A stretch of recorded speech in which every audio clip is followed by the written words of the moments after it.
وعلیکم السلام. آپ کا یہ سوال کہ وہابیوں کا یہ کہنا کہ اگر ہم حق پہ نہ ہوتے تو اللہ تعالی ہمیں پاک مسجدوں کی کنجی نہیں دیتا، یعنی وہ یہ کہنا چاہتے ہیں کہ حرمین شریفین کا قبضہ جو ہمارے پاس ہے، یعنی ہماری حکومت میں جو ہے، یہ اس بات کی دلیل ہے کہ اللہ تعالی ہم سے خوش ہے.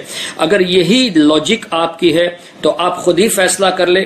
آپ ہی کے لاجک کے حساب سے اہل سنت والجماعت یہ حق پر ہے، اس لیے کہ وہابیوں کے ہاتھ میں، نجدیوں کے ہاتھ میں حکومت تقریباً 100 سال پہلے آئی.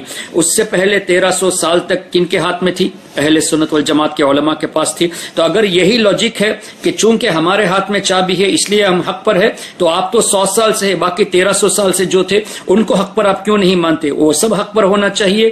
تو آپ کی لاجک سے اہل سنت والجماعت کا صحیح ہونا ثابت ہوا.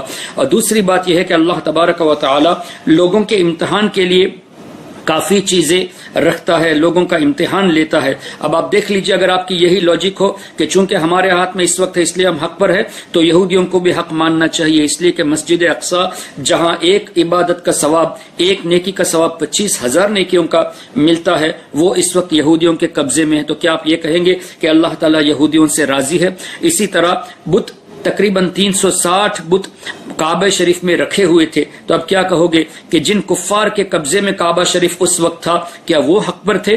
تو یہ لاجک بالکل ہی احمقانہ آپ کے لاجک ہے. اللہ تبارک و تعالیٰ عقل سلیم عطا کرے. اور پھر بھی ہمارا جواب بہت شارٹ میں یہ کہ اگر یہی آپ کے لاجک ہے کہ ہم حق پر ہے اس لیے ہمیں چابی ملی، تو آج سے 1300 سال پہلے کوئی نجدی نہیں تھا، کوئی ابن عبدالوہاب نجدی کا فالوور نہیں تھا. تو اس کا مطلب یہ کہ اوپر جتنے بھی بزرگان دین تھے وہ سب کے سب حق پر تھے. تو آپ ہی کے کہنے کے مطابق آپ غلط ہوئے اور اہل سنت والجماعت الحمدللہ حق ثابت ہوا.